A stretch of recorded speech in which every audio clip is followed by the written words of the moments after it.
Et bonsoir tout le monde, c'est encore moi, les deux mains de Dr Jean Bonius, pour un autre épisode de Sur le top de la sécheuse. Épisode spécial ce soir, changement de plan, j'avais prévu montrer encore une fois des Secret Lair, puis peut-être m'endormir un peu sur le sujet. Et au point où je me suis dit, ok, mais il faudrait que je fasse un peu de classement avant sur les coffres forts. Puis j'ai fait une petite découverte. Puis, je me suis dit, cette découverte-là m'a mené à parler peut-être d'avance avant que le set sorte d'Infinity. Pour une fois, il n'est pas sorti. Peut-être en profiter pour parler d'un set avant qu'il sorte, ceux qui ont des petites précommandes à faire, des choses comme ça. Fait que restez en ligne, on commence.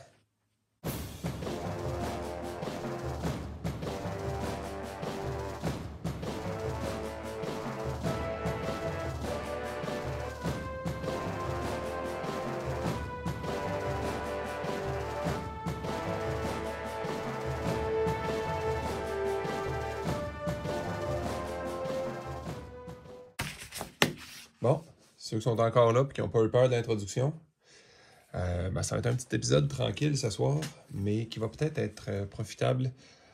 J'étais en train de faire du ménage dans des cartes. Ceux qui me connaissent savent que j'adore le set Double Feature pour plusieurs raisons. Un, le fait que ça soit noir et blanc adoucit l'aspect des fois générique des cartes Magic. Puis quand je dis générique, là, j'insulte, je veux pas trop insulter les artistes. Ils ont des quantités astronomiques de art à faire. Souvent, je me dis ça n'a même aucun sens. Comment ils peuvent faire de quoi de unique s'ils doivent faire à chaque 3 mois, je ne sais pas, moi, 20 équivalents de cartes peut-être. Peut-être à un moment donné, tu manques d'inspiration, tu utilises l'ordinateur, puis tu coupes les coins ronds un peu. Ou l'inverse, tu penses que c'est correct, mais je veux dire, tu as toujours dessiné de même, puis c'est comme une petite bande dessinée. Là. Dans une bande dessinée, il n'y a pas juste un art, il y en a beaucoup. Mais c'est parce que, avec les années, ce que j'ai pas aimé de Magic, ou ce que j'ai aimé aussi, là, mais ce que j'ai pas aimé, c'est les contours. Oui, si on va avec la logique, il y en a qui disent que Magic devrait y aller avec juste des borderless, juste des traitements spéciaux, juste des peu importe. Je comprends très bien ce que ça veut dire, mais qu'est-ce qui va être spécial si absolument tout est spécial? Dans le fond, la réponse est probablement rien. Fait que, ils sont peut-être mieux de rester avec des borders spéciales comme il y avait avant. Mais pas les mêmes qui sont là. Les anciens, je les trouvais beaux, mais est-ce que c'est une si bonne idée de retourner juste avec du vieux stock? Ah, peut-être pas. Le concept de Double Feature, c'est la qualité des cartes. Je parle pas des foils, attention, c'est un sujet complètement différent qu'on va embarquer là-dedans tantôt. Très vite. C'est la qualité générale des cartes. La plupart des expansions ne glissent pas comme ça dans les mains. Bon, évidemment, on met des sleeves, là, mais si je jouais pas de sleeves, c'est exactement ça que je voudrais comme carte. Puis quand on les regarde de côté, c'est le vernis qu'on voit qui reluit. Ça ressort énormément les cartes. Ça fait ressortir le noir et blanc. Sans être foil, c'est ça que beaucoup de cartes de Magic devraient ressembler. Le mauve du noir que j'ai jamais apprécié sur les autres expansions, celui-là, c'est logique de mettre du mauve parce que toute la carte est noir et blanc. Les autres, ça donnait juste un feeling que le noir était, à mon avis, plus quétaine qu'avant. C'est drôle, c'est déjà classé, ça. Je me demande qui a passé dessus avant. Ouais. Mais c'est ça, je me suis gardé une petite pile tantôt pour vous montrer le contraste que ça peut donner. Bon, je vais remettre notre ami Consider, qui est déjà une carte qui a de l'allure en noir et blanc, là. C'est vraiment classe. Oui. Ce que je voulais dire aussi, justement, c'est l'espèce de synergie qu'il n'y a pas en termes de force de carte. Mais quelqu'un qui déciderait de faire un petit format. Juste du Double Feature, du Midnight Hunt, Crimson Vow. Étant donné que ce n'est pas des sets overpower, ça préfère soit des beaux concepts de draft, à mélanger un peu tout ça, ou bien peut-être qu'il y en a qui font des cubes ou des choses comme ça, peu importe. Mais en respectant la force, si tu restes dans le même thème, que le set soit fort ou pas, rendu là, tu te bats contre les gens qui ont la même chose. Crimson Vow, Midnight Hunt est en extrême liquidation, Double feature, peut-être en équitation, extrêmement dur à trouver, par exemple. Les endroits qui l'ont un peu, ben, ils ont le prix d'origine à 250 canadiens. C'est un peu trop cher. Ce que je voulais montrer, c'est... Bon, c'est sûr, quand on a des sleeves, c'est pas exactement pareil, mais exemple, un deck bleu-rouge. Ça fait longtemps que les decks ressemblent plus à ça quand tu tiens tes cartes dans les mains.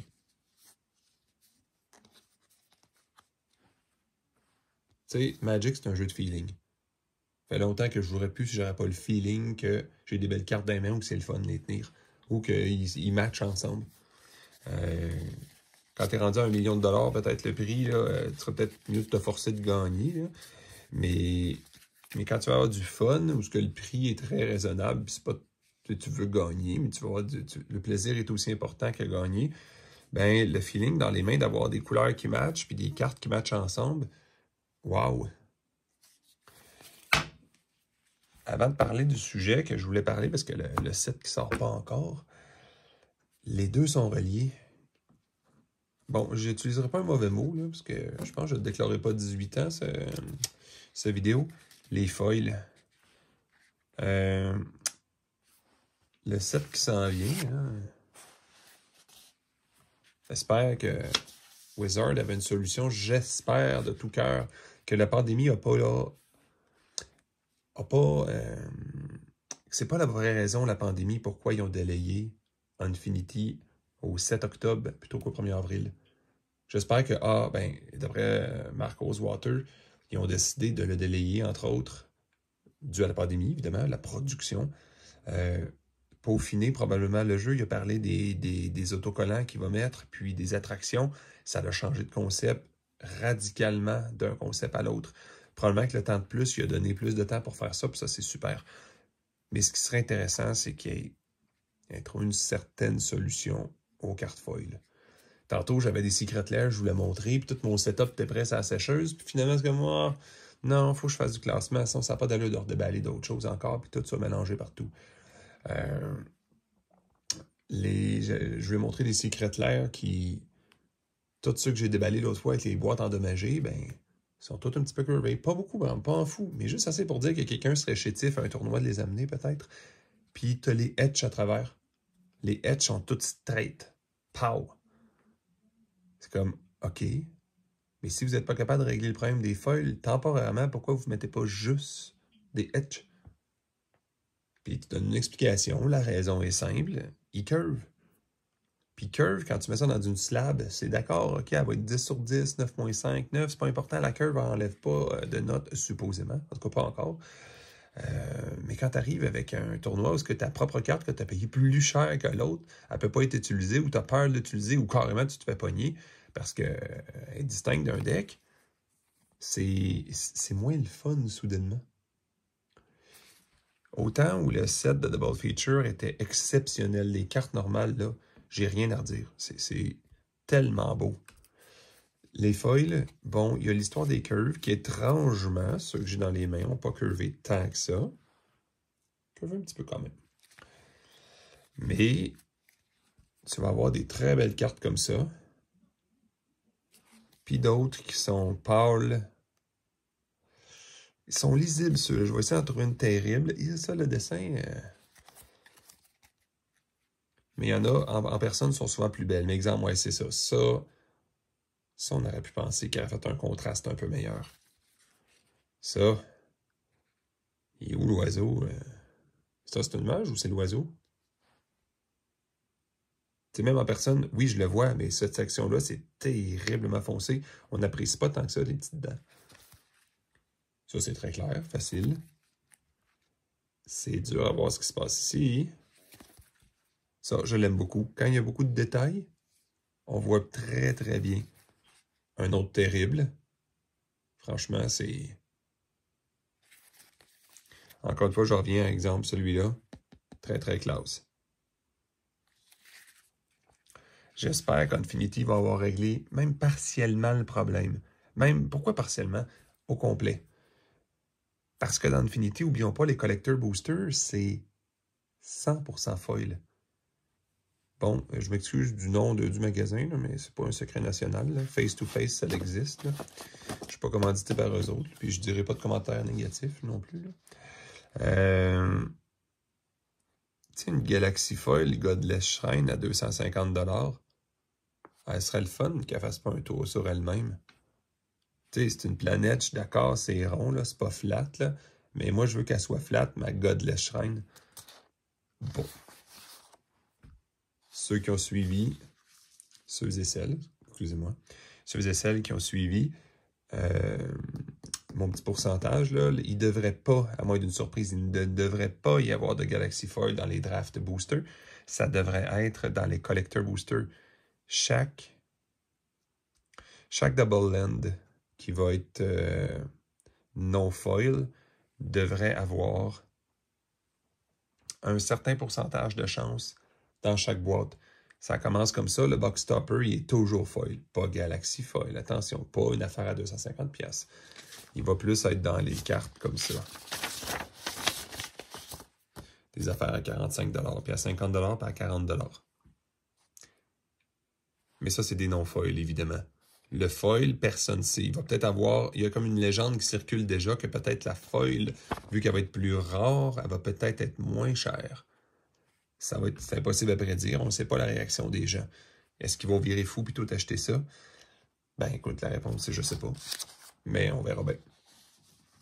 Mais la question, c'est le pourcentage. C'est ça, le box topper du draft devrait faire descendre les prix parce que le box topper du draft vous en donne une. Vous en avez une foil, point final. Ensuite, lorsqu'on arrive dans les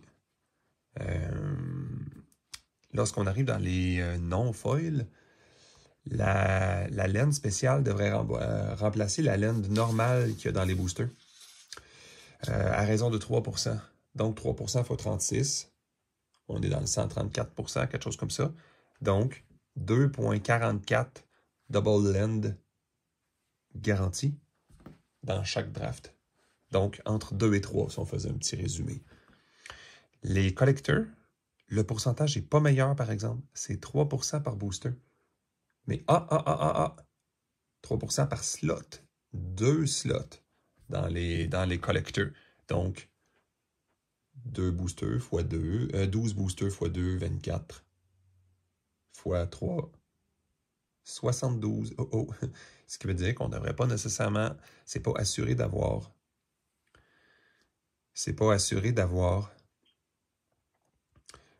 une seule double land par collector booster. À l'exception du box topper, évidemment. Donc, on additionne le 1 au 1 à 0.72. 1.72. Attention, docteur. 250$, pourquoi? Ouais, parce que c'est justement... Les collector boosters devraient avoir les cartes à 250$ dedans à raison de 3 Galaxy Foil pour chaque paquet. Mais pas 3 Galaxy Foil comme ça, 3 Galaxy Foil en général. Donc, est-ce que la statistique est respectée? Est-ce qu'on divise par 5 ou on considère ça ne sert à rien? Je pourrais dire, OK, le point 72, on le diviserait par 5, ce qui voudrait dire 0.14. Donc, 14% de chance par boîte d'avoir une Galaxy Foil de même. Mais le calcul n'est pas exact. Puis ça ne sert à rien de spéculer. Je n'ai pas les vrais chiffres exacts. Puis de la façon que c'est expliqué, ça, c'est le petit bout qui n'est pas 100% sûr. Est-ce qu'on pourrait en avoir 3 comme ça, dans une boîte? Est-ce que c'est possible d'avoir chaque land en Galaxy Foil? Ou encore une fois, il va dire non, juste une des 3, tu as un pourcentage de chance d'avoir ça d'une laine. Après ça, le pourcentage de cette laine-là peut être orbital. Après ça, le pourcentage peut être double land. Ben, chaque land. OK. Mais disons que 14%, c'est une boîte sur 7. En achetant une caisse, t'es pas assuré. Mais qu'est-ce que ça peut bien changer? Ceux qui aiment les set jokes vont pouvoir profiter en même temps des blagues du set Infinity. Puis en même temps des cartes, certaines cartes légales en Legacy Vintage. Puis Commander surtout, évidemment, parce que les cartes semblent pas assez fortes pour défoncer quiconque en Legacy ou Vintage. Quelqu'un pourrait très bien dire « Ah, ça, NAV, ça va être fou. » Ouais, c'est un petit peu trop cher pour être un pet bébite en Legacy Vintage, mais si tu considères que ça peut être ton combo qui dédouble un bonhomme absolument radical qui fait que tu gagnes la game au tour 3, peut-être. Les prix sont encore raisonnables. Je dis pas à personne d'acheter quoi que ce soit, mais on va dire un playset, là. Quelqu'un qui dit je vais le réserver pour mon deck, pas de l'investissement. Je pense qu'il y a certains prix qui sont intéressants. Une petite carte qui fait déjà une controverse. Je suis surpris quand même. Nos amis à Montréal ont décidé de les mettre, puis Toronto ont décidé de les mettre pas trop cher. Tu sais, le petit 2-1 qui coûte 1, là. Impressionnant quand même.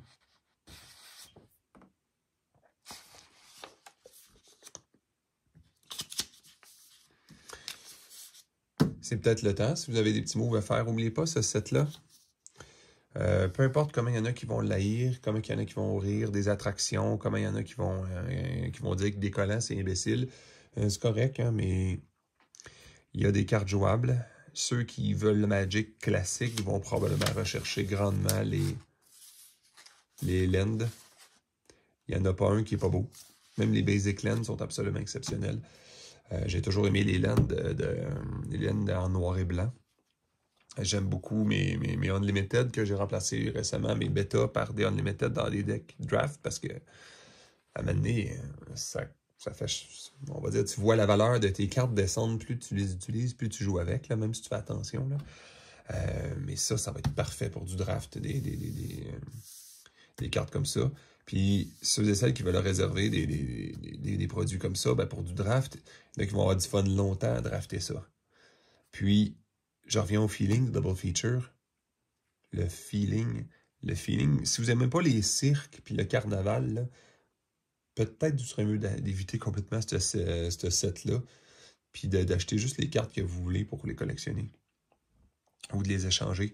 Mais si le feeling que vous voulez, c'est de mélanger du rouge puis du vert ensemble.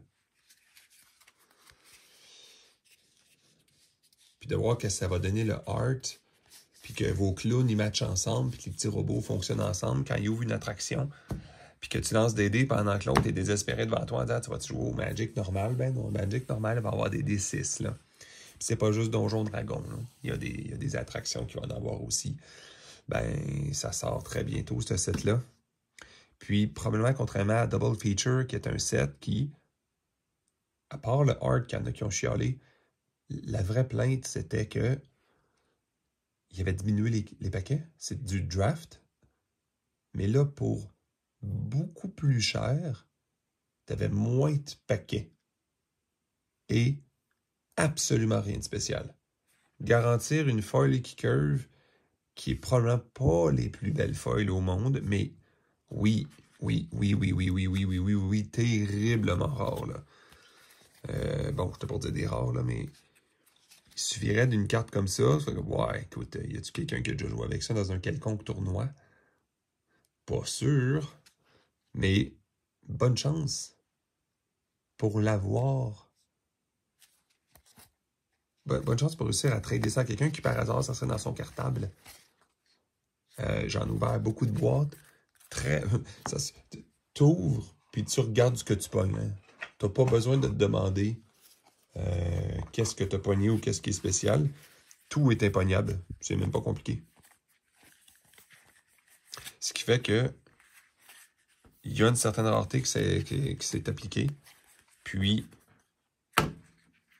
ça se reflète sur le marché parce que les foils Double Feature, ben, ils valent cher. J'ai dit à plusieurs personnes, on va parler des fois de valeur de carte, s'il vous plaît, on parle toujours de valeur d'échange, OK? Vous achetez pas ça avec de l'argent qui est important, on parle de valeur d'échange, vous voulez échanger ça à des gens. Les valeurs peuvent bien être hautes sur les listings un peu partout. C'est normal, les gens les vendent pas puis ils achètent pas. Fait que oui, c'est rare, entre guillemets, mais il n'y a pas nécessairement de demande. Fait que ça crée un monde tellement étrange où ce que des cartes valent cher, mais c'est hypothétiquement cher. Tu sais, ça, c'est pas nécessairement une bonne carte. Mais qui peut dire, hey, j'ai un playset de 4 Silver Foil Alchemist Gambit? Difficile à dire, hein? On va les mettre ensemble pareil. C'est le plaisir de déclasser ces cartes-là. J'ai jamais eu tant de plaisir que ça à classer des cartes, là. Mais ceux-là sont très, très, très plaisantes à regarder. Puis, c'est ça, ça dépend toujours des visuels ou des auditifs, tu sais.